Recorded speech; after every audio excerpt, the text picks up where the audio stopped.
इस संसार में कोई बुरा नहीं। वैसे तो साधारणतः सभी लोग यही कहते हैं कि संसार में दुख ही दुख है, दुख के सिवा कुछ भी नहीं है। इस संसार में कुछ भी अच्छा नहीं है, सब बुरा ही बुरा है। लेकिन आज की इस बोध कहानी में हम आपको बताने वाले हैं कि संसार में कोई बुरा नहीं। कहीं आप इस कहानी में खो ना जाएं, इस चैनल को सब्सक्राइब जरूर कर लें। तो चलिए कहानी शुरू करते हैं। भगवान बुद्ध वैशाली में धर्मचर्या पर थे। उनके सैकड़ों शिष्य उनके साथ थे। प्रतिदिन वैशाली की गलियों में लाखों की भीड़ होती थी। दूर दूर से बड़े बड़े राजा महाराजा, सेठ साहूकार, विद्वान, पंडित और पुरोहित, अपंग, बूढ़े, बच्चे तथा स्त्रियां भी भगवान बुद्ध को देखने और उनका उपदेश सुनने के लिए आती थी। वैशाली समूचे देश के लिए एक तीर्थ बन गई थी और देश के कोने कोने में उसकी चर्चा हो रही थी, क्योंकि भगवान बुद्ध के उपदेशों की अमृत धारा यहीं से समूचे देश को सींच रही थी। उन्हीं दिनों की बात है, भगवान बुद्ध के एक शिष्य ने प्रातःकाल की चर्चा के बाद भगवान के चरणों पर गिरकर प्रणाम किया और हाथ जोड़कर कुछ निवेदन करने का संकेत किया। भगवान बोले, भंते, तुम्हें जो कुछ कहना हो बिना संकोच के कहो। शिष्य सभी ने बोला, भगवान, मैं देशाटन करना चाहता हूँ, मैं इस देश की सैर करना चाहता हूँ और भगवान के उपदेशों का नगर नगर, घर घर में प्रचार करना चाहता हूँ। भगवान कृपा कर दें, आज्ञा दे दें, तुम्हें अब मेरा जीवन सफल हो जाए। भगवान ने धीर गंभीर वाणी में किंचित मुस्कुराते हुए पूछा, भंते, हमारा देश बहुत बड़ा है और संसार तो उससे कई गुना बड़ा है। देशाटन में बड़ी बड़ी मुसीबतें हैं, पैदल तो चलना ही होगा और मैं मानता हूँ कि तुम्हें खाने पीने के लिए अन्न, जल और पहनने ओढ़ने के लिए वस्त्र की व्यवस्था भी सब गृहस्थ लोग कर देंगे। किंतु यह संसार विचित्र है। अच्छे और बुरे दोनों ही तरह के लोग इसमें रहते हैं और बुरे लोग जब तुम्हारी निंदा करने लगेंगे तो तुम्हें कैसा मालूम होगा। शिष्य ने कहा, भगवान, मैं समझूंगा कि ये लोग बहुत भले हैं जो मुझे गालियां नहीं दे रहे हैं। भगवान बुद्ध बोले, मान लो कुछ ऐसे लोग मिल जाएं जो तुम्हें गालियां देने लगें, तो उस समय तुम पर क्या बीतेगी। शिष्य बोला, भगवान, मैं उन्हें भी भला ही समझूंगा, क्योंकि वे मेरे ऊपर धूल तो नहीं फेंक रहे। भगवान बुद्ध ने कहा, मान लो कुछ लोग ऐसे भी मिल जाएं जो तुम्हारे ऊपर धूल और कीचड़ फेंकने लगें, तब तुम क्या करोगे। शिष्य ने विनयपूर्वक कहा, भगवान, मैं उन्हें भी भला ही समझूंगा, क्योंकि वे मुझे थप्पड़ तो नहीं मार रहे।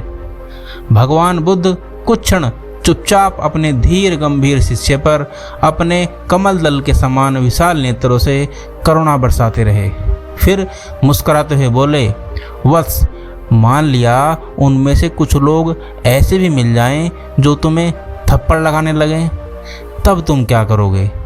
शिष्य हतप्रद नहीं हुआ, उसके हृदय में अपार धैर्य भरा था।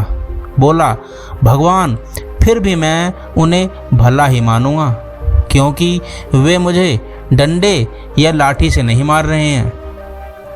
उसके बाद भगवान बुद्ध ने पूछा, भंते, इस संसार में डंडे और लाठी से मारने वाले को भी कमी नहीं है। ऐसे भी लोग तुम्हें देशाटन में अनायास ही मिल जाएंगे जो तुम्हें डंडी लाठी का भी इस्तेमाल करेंगे। उस समय तुम क्या करोगे।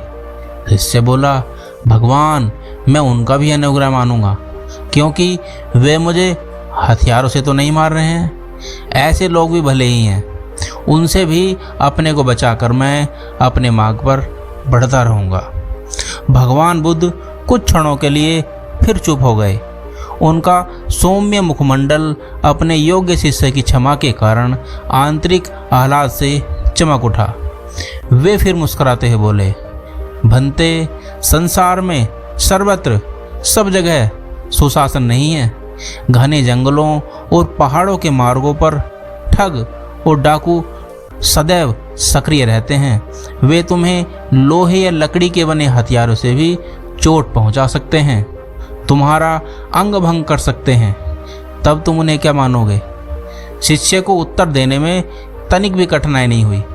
वह उसी क्षण धीर गंभीर स्वर में सविनय हाथ जोड़कर बोला, हे भगवान, मैं उन ठगों और डाकुओं को भी उदार तथा सज्जन ही मानूंगा जो मुझे जीवित छोड़ देंगे।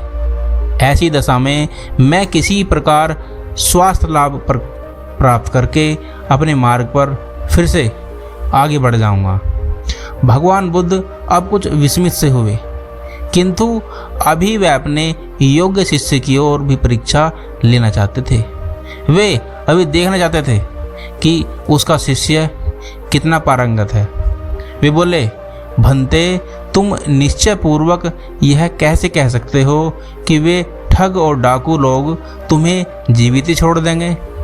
हथियार अपने वश में तो नहीं होता, और ये ठग डाकू भी कहीं कहीं बड़े कठोर और निर्मम होते हैं। मान लो किसी ने तुम्हें एक ही प्रहार में मार डाला, तो फिर तुम क्या सोचोगे? शिष्य की करुणा अभी समाप्त नहीं हुई थी। यह सुनकर वह हाथ जोड़कर बोला, हे भगवान, आप ही ने तो बताया है कि यह संसार दुखों का कारखाना है। यह संसार दुखों से भरा हुआ है। बहुत दिनों तक जीवन धारण करने से इसमें दुख ही दुख उठने लग जाते हैं। और यह भी नहीं है कि संसार में जन्म लेकर मृत्यु से बचकर कोई रह सकता है। मरना तो एक दिन है ही। यह मृत्यु भी अपने बस में नहीं है, क्योंकि आत्महत्या को भी भगवान ने महान पाप बतलाया है।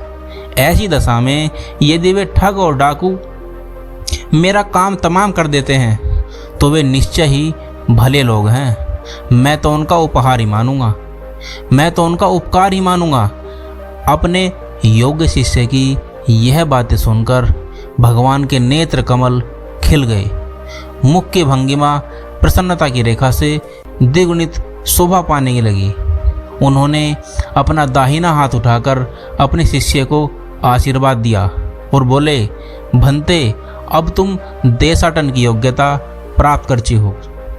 अब तुम्हारे अंदर देशाटन की योग्यता बिल्कुल समा गई है। अब तुम देशाटन की योग्यता प्राप्त कर चुके हो। सच्चा शिष्य अथवा सच्चा पुरुष तो वही है जो कभी किसी दशा में भी किसी को बुरा नहीं करता, कभी भी किसी का बुरा भला नहीं सोचता और किसी घटना को बुरा नहीं मानता, जो किसी की बुराई नहीं देखता, किसी को बुरा नहीं मानता, सबको भली दृष्टि से देखता है, वही देशाटन करने और उपदेश देने के योग्य है। मैं तुम्हारी कल्याण कामना करता हूँ शिष्य।